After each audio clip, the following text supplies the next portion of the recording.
जय हिंद दोस्तों। आज हम देखेंगे 67वीं बीपीएससी के री एग्ज़ाम को। इसका जो पेपर आयोजित किया गया था 30 सितंबर 2022 को, और हमारे पास जो सेट है वो सेट डी है। आयोग ने इसके आंसर की जारी कर दी है, तो आज हम उस आंसर की से अपने क्वेश्चन को मिलाएंगे। चलिए शुरू करते हैं।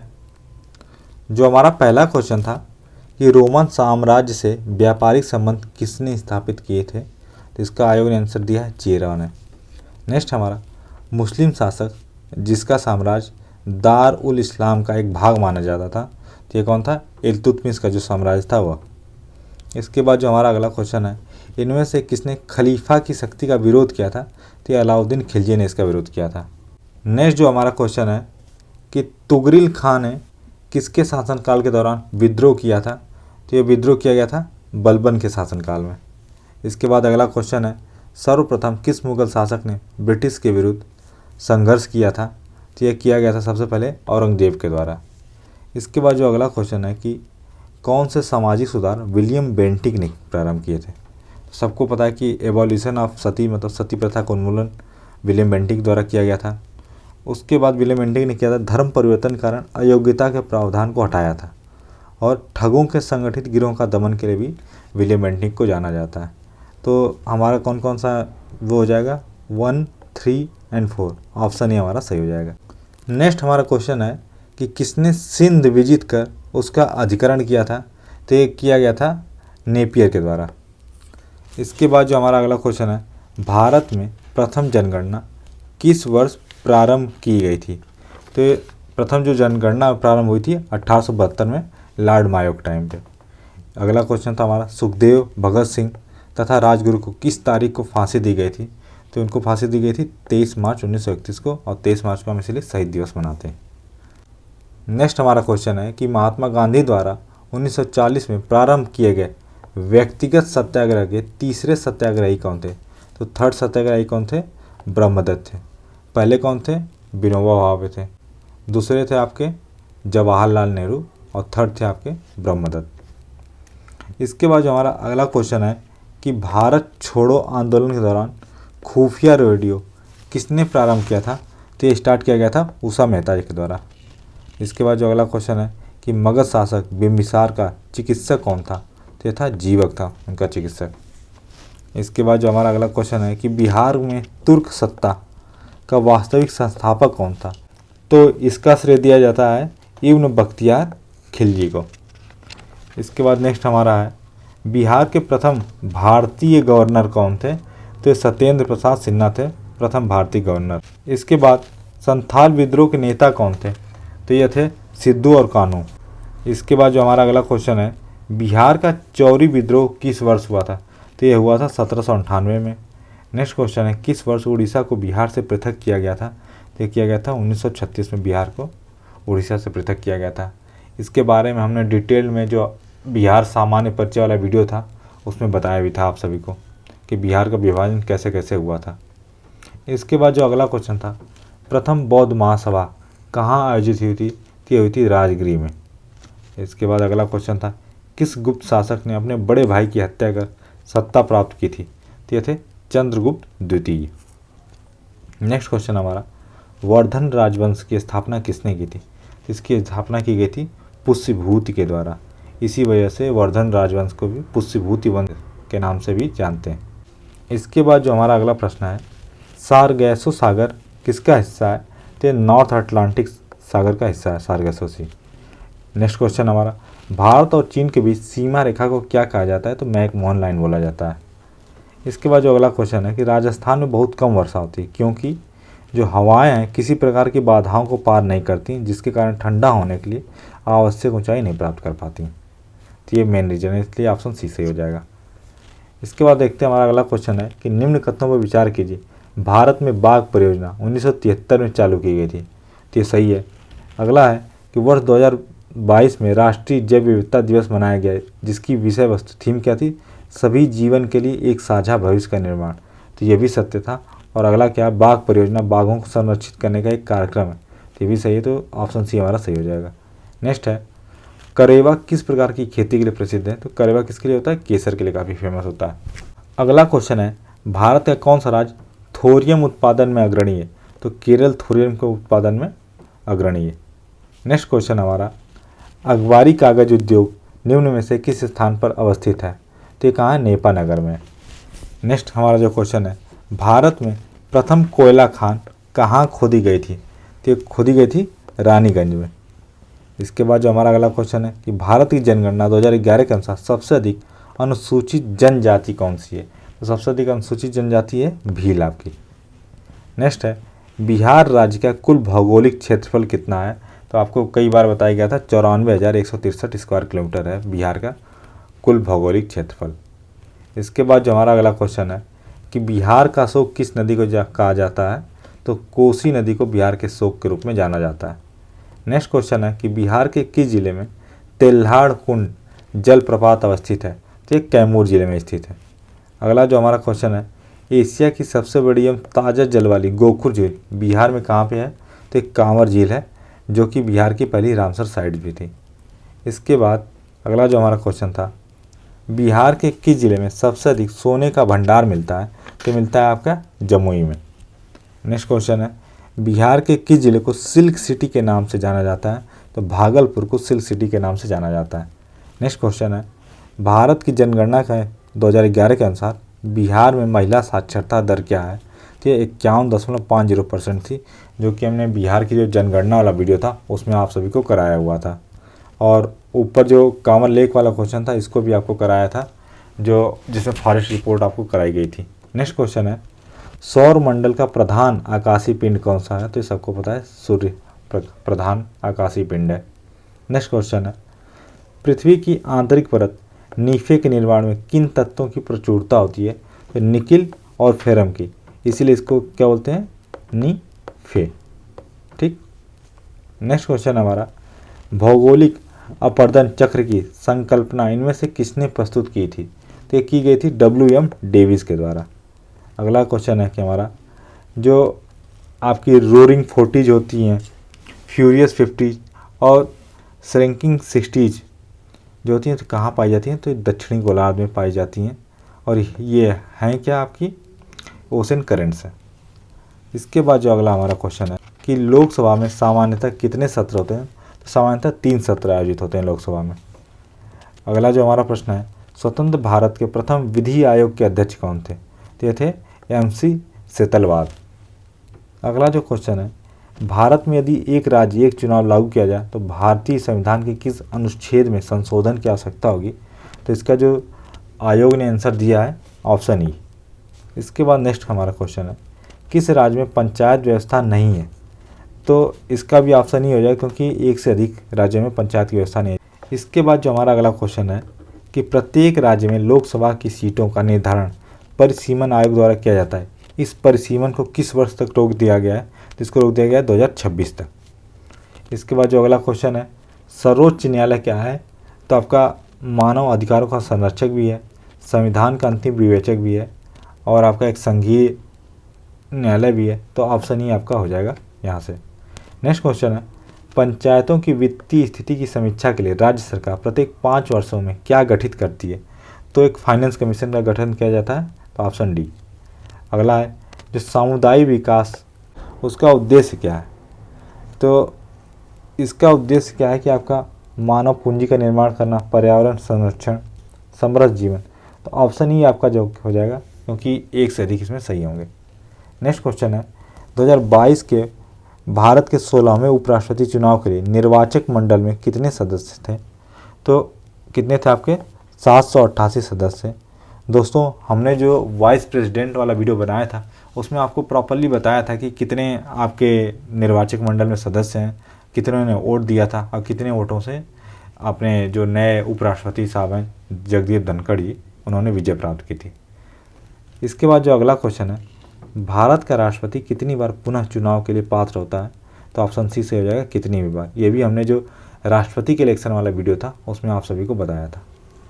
इसके बाद देखते हैं अगला क्वेश्चन कि जो भंडारी समिति है वो किससे रिलेटेड है? तो भंडारी समिति रिलेटेड है जो रीजनल रूरल बैंक होते हैं, क्षेत्रीय ग्रामीण बैंकों की पुनर्संरचना से रिलेटेड है। इसके बाद अगला जो क्वेश्चन है कि राष्ट्रीय पेंशन योजना एनपीएस से संबंधित सही कथन का चुनाव करना था। तो जो सही कथन इनमें से कौन सा है? ऑप्शन डी, एनपीएस को पेंशन फंड नियामक और विकास प्राधिकरण द्वारा विनियमित किया जाता है। तो जो पीएफआरडीए होता है उसके द्वारा इसको पीएफआरडीए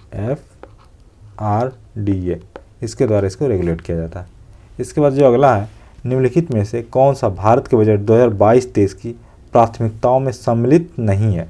तो क्या सम्मिलित नहीं था? आपका डिसइन्वेस्टमेंट होता है जो कि विनिवेश, ये उसमें सम्मिलित नहीं था। अगला क्वेश्चन था, वित्तीय वर्ष 2021-22 में भारत में टैक्स जीडीपी का जो रेशियो था वो कितना था? तो 11.7% था टैक्स टू जीडीपी रेशियो।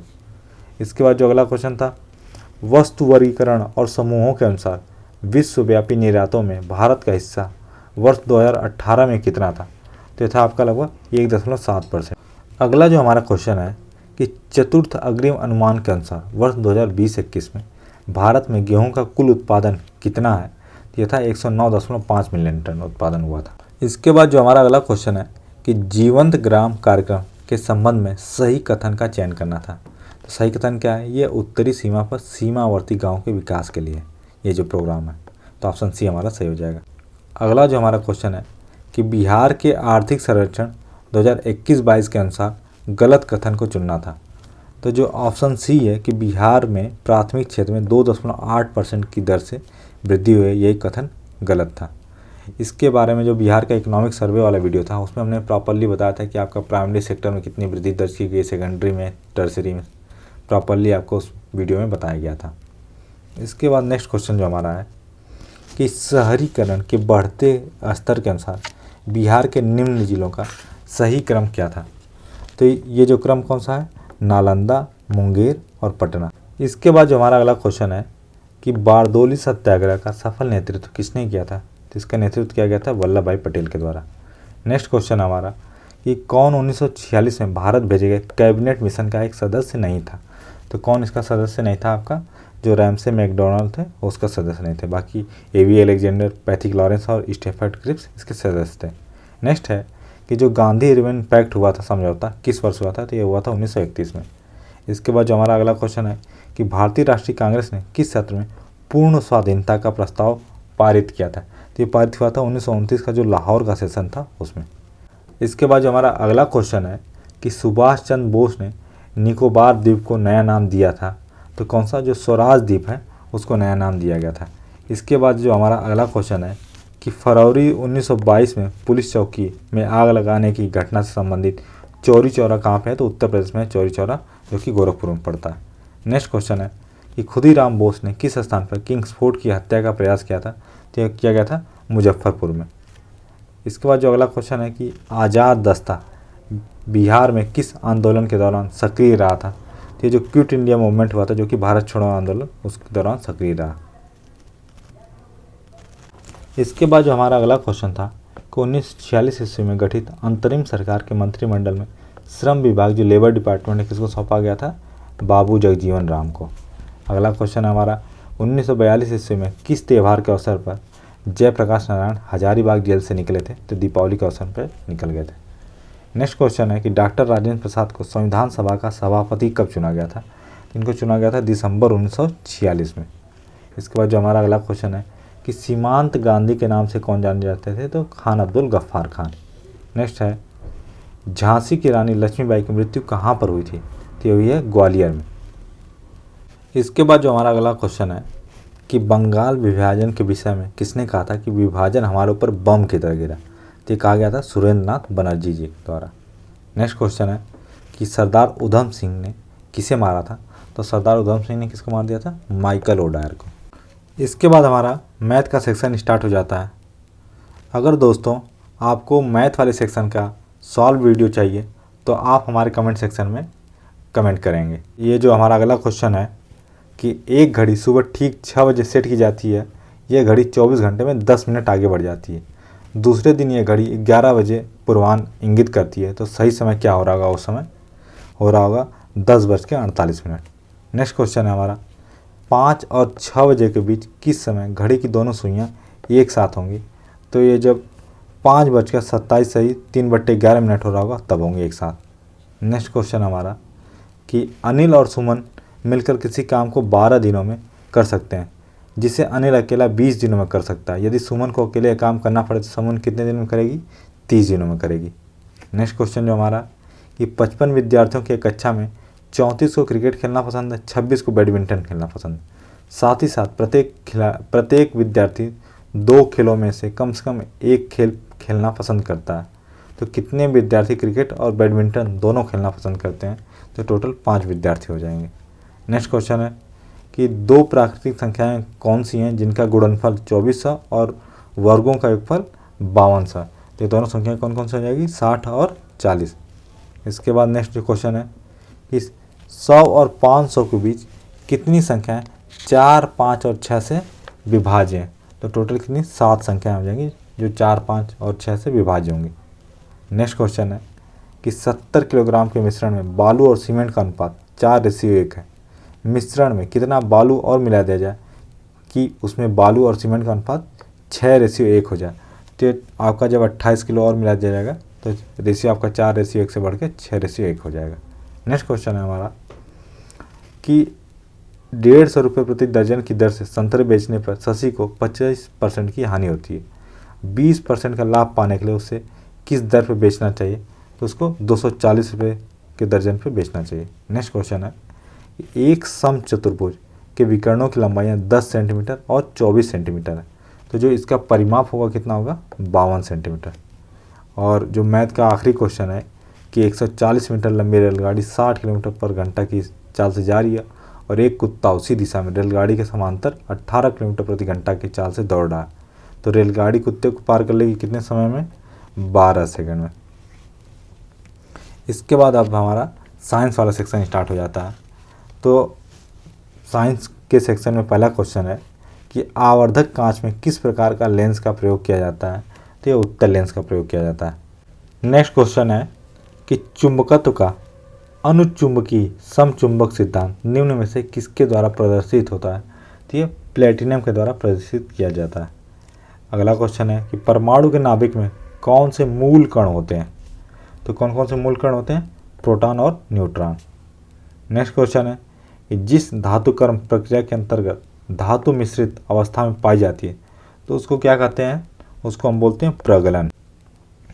इसके बाद जो अगला क्वेश्चन हमारा निम्न में से कौन से पीतल के घटक हैं? तो पीतल किसको मिला बनाया जाता है? जस्ता और तांबा को।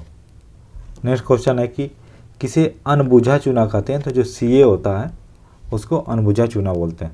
नेक्स्ट जंग लगे लोहे के वजन में निम्न में से कौन सा परिवर्तन होता है? तो क्या होता है? पहले बढ़ता है उसके बाद फिर से घट जाता है। और श्वेत धातु किस को बोला जाता है? तो जो आपका प्लेटिनम होता है उसको श्वेत धातु के नाम से जाना जाता है। इसके बाद जो हमारा अगला क्वेश्चन है कि उत्कृष्ट धातुओं के संदर्भ में निम्न वाक्यों पर विचार करना था। तो जो नोबल मेटल्स होते हैं उनके बारे में है। पहला कथन क्या है कि उत्कृष्ट धातुएं प्रकृति में शुद्ध रूप में प्राप्त होती हैं। ये तो कथन सत्य है। और नेक्स्ट क्या है कि यूरेनियम और सीसा नोबल धातु में, तो गलत है, तो केवल एक सही हो जाएगा। इसके बाद हमारा अगला क्वेश्चन है कि शुद्ध जल में नमक को घोलने से जो जल का क्वथनांक है बढ़ जाता है और जो जल का हिमांक है वो घट जाता है। अगला जो सेंटेंस है जल में जब मिथाइल एल्कोहल डालते हैं तो जल का जो क्वथनांक है वह घट जाता है। तो जो ये दोनों कथन हैं दोनों सत्य हैं। अगला जो हमारा क्वेश्चन है कि बायोगैस का निम्न में से कौन सा अवयव प्रमुख है? तो मीथेन आपका इसका प्रमुख मटेरियल होता है। इसके बाद जो हमारा अगला क्वेश्चन है कि निम्न में से किस रसायन के कारण पटाखा फूटने से चमकदार लाल रंग दिखाई देता है? तो किसके द्वारा दिया जाता है? जो स्ट्रांसियम होता है उसकी वजह से। अगला क्वेश्चन है कि लवणता युक्त वातावरण प्रेमी पौधों को क्या कहते हैं? तो इनको बोलते हैं हेलोफाइट्स या लवण मृदोद्भिद। नेक्स्ट क्वेश्चन है कि कवक पौधों में नहीं पाया जाता है, तो आपका क्लोरोफिल जो होता है पर्णहरित वो नहीं पाया जाता है। इसके बाद जो अगला क्वेश्चन है कि परागण की सुपरिभाषा क्या है? तो परागकण का पराग केसर से क्लोम छिद्र तक का स्थानांतरित होने की क्रिया को परागण कहा जाता है। इसके बाद जो हमारा अगला क्वेश्चन है कि पौधे अपना पोषक तत्व मुख्यतः किससे प्राप्त करते हैं? तो मृदा से प्राप्त करते हैं। नेक्स्ट क्वेश्चन है हमारा पाइन, फर, स्प्रूस, सेडार, लार्च एवं साइप्रस आदि मशहूर लकड़ी उत्पादक पौधों में से बहुत से भारत के पहाड़ी क्षेत्रों में पाए जाते हैं। ये सभी क्या कहलाते हैं? ये कहलाते हैं आपका अनावृत बीजी। इसके बाद जो हमारा अगला क्वेश्चन है कि निम्न जोड़ों में से कौन सा जोड़ा सही सुमेलित है? तो इसमें देखना सही कौन सा है। मलेरिया क्लोरोक्विनिन, ये सही है क्योंकि क्लोरोक्विनिन से हम मलेरिया की दवा प्राप्त करते हैं।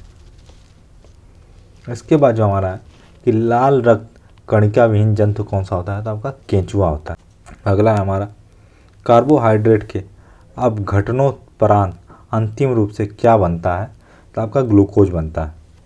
और अधिकतर जो एंजाइम होते हैं वो क्या होते हैं? प्रोटीन्स होते हैं अधिकतर एंजाइम। नेक्स्ट हमारा किस वैज्ञानिक चिकित्सक ने पहली बार टीकाकरण की शुरुआत की थी? तो किया गया था एडवर्ड जेनर के द्वारा। इसके बाद जो अगला क्वेश्चन हमारा कि वॉशिंग मशीन का कार्यकारी सिद्धांत क्या है? तो यह है आपका सेंट्रीफ्यूगल, जिसको हम क्या बोलते हैं? अपकेंद्रण। इसके बाद जो अगला क्वेश्चन है कि प्रकाश की गति निम्न में से किस माध्यम में न्यूनतम होगी? तो ये न्यूनतम कहाँ होगी? आपकी ग्लास में। अगला कौन सा है? सदिश राशि नहीं है, तो मतलब अदिश राशि कौन सी है? जो गति होती है वो अदिश राशि होती है। नेक्स्ट है हमारा यदि धरती की घूमने की गति घूर्णन बढ़ा दी जाए तो भूमध्य रेखा पर जो पिंड का वजन है वो क्या हो जाएगा? घट जाएगा। इसके बाद जो अगला हमारा गति को सर्वप्रथम किसने परिभाषित किया था? तो आयोग के द्वारा जो आंसर की जारी की गई है उसके हिसाब से गैलीलियो। नेक्स्ट है किस नियम के अनुसार समान ताप और दाब पर सभी गैसों के निश्चित आयतन में अणुओं की संख्या समान होती है? तो ये अवोगाड्रो का जो नियम है उसके अनुसार। इसके बाद जो अगला क्वेश्चन है कि आपेक्षिकता का सिद्धांत, जिसको हम थ्योरी ऑफ रिलेटिविटी बोलते हैं, ये किसके द्वारा प्रेजेंट किया गया था? तो ये अल्बर्ट आइंस्टाइन के द्वारा। इसके बाद जो अगला क्वेश्चन है एक संवाहक के तापक्रम परिवर्तन के कारण इसमें विभव परिवर्तन होता है, इस घटना को कहते हैं थॉमसन इफेक्ट। इसके बाद जो हमारा अगला क्वेश्चन है कि T20 इंटरनेशनल में 3000 रन पार करने वाले जो प्रथम खिलाड़ी कौन बने हैं? तो ये हैं विराट कोहली। इसके बाद जो हमारा नेक्स्ट क्वेश्चन है कि कोविड-19 टीकाकरण जून 2022 की पूर्णता को सुनिश्चित करने के लिए शुरू किए गए अभियान का नाम क्या है? उसका नाम था हर घर दस्तक अभियान 2.0। इसके बाद जो हमारा अगला क्वेश्चन है कि 30 जून 2022 के बाद महाराष्ट्र के नए मुख्यमंत्री कौन बने हैं? तो एकनाथ शिंदे। नेक्स्ट क्वेश्चन हम देख लेते हैं भारत के 75वें स्वतंत्रता दिवस के अवसर पर किसने हर घर तिरंगा अभियान शुरुआत किया? तो ये शुरुआत किया गया था केंद्र सरकार के द्वारा। नेक्स्ट हमारा केंद्र की नई शिक्षा नीति को लागू करने की प्रक्रिया शुरू करने वाला देश का पहला राज्य कौन बन गया है? तो ये उत्तराखंड। इसके बाद जो हमारा अगला क्वेश्चन था कि भारतीय राज्यों के राज्यपालों के निम्नलिखित जोड़ों पर विचार कीजिए और कौन कौन से सही सुमेलित हैं। देखिए राजस्थान के जो राज्यपाल हैं वो कलराज मिश्र जी हैं, सही है। उत्तर प्रदेश के जो राज्यपाल हैं वो आनंदीबेन पटेल जी हैं, भी सही है। लेकिन पश्चिम बंगाल के सतपाल मलिक नहीं है और गुजरात के फागू चौहान नहीं है। ये तो बिहार के हैं सतपाल मलिक, उस समय मेघालय के थे। तो ऑप्शन क्या हो जाएगा हमारा? ऑप्शन डी, केवल एक और दो सही हो जाएगा। इसके बाद जो हमारा अगला क्वेश्चन है कि निम्नलिखित में से किस मंत्रालय संगठन ने यूथ इन इंडिया रिपोर्ट 2022 जारी की है? तो ये जारी की गई है सांख्यिकी और कार्यक्रम कार्यान्वयन मंत्रालय जो है ministry of statics and programme implementation, उसके द्वारा। इसके बाद जो हमारा अगला क्वेश्चन है कि खबरों में नज़र आने वाली एलोवेलिन वलारिवन, श्रेया अग्रवाल और रमिता किस खेल से संबंधित है? तो ये शूटिंग से संबंधित है।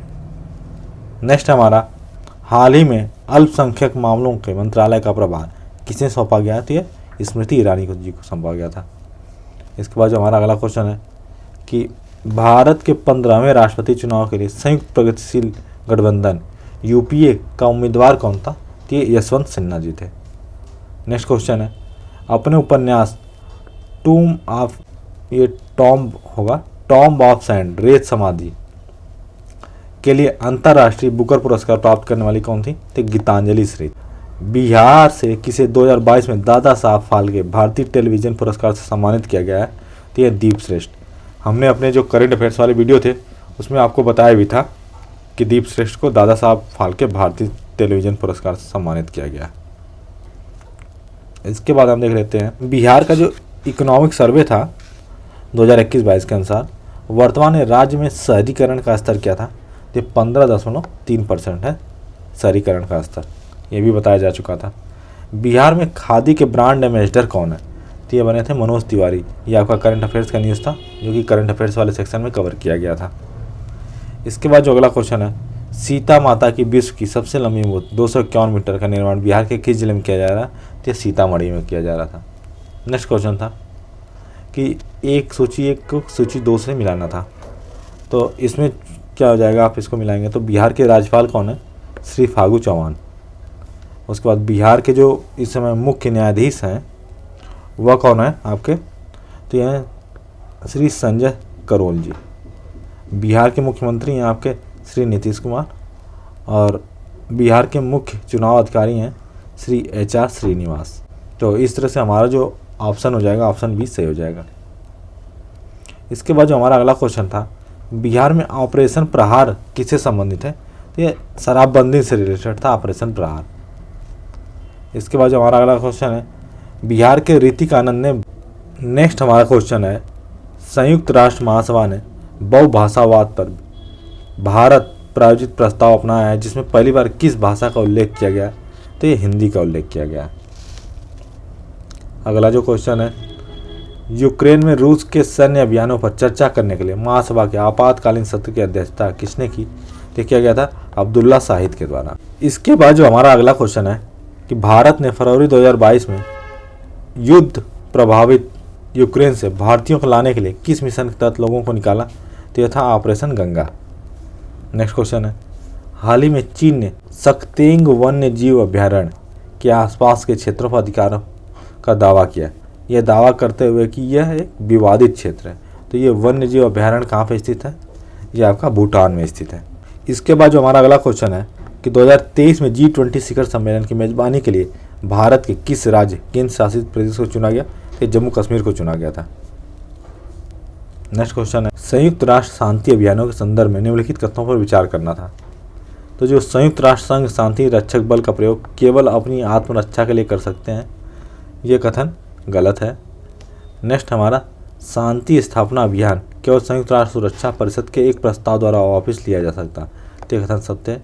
संयुक्त राज्य अमेरिका संयुक्त राष्ट्र शांति अभियान में सबसे बड़ा बजट योगदान करता है, तो हमारा ऑप्शन ए सही हो जाएगा। अगला क्वेश्चन जो हमारा है कि हाल ही में किस देश ने संयुक्त अरब अमीरात के साथ एक मुक्त व्यापार समझौता FTA पर हस्ताक्षर किया है, तो किया गया था इजराइल के द्वारा साइन।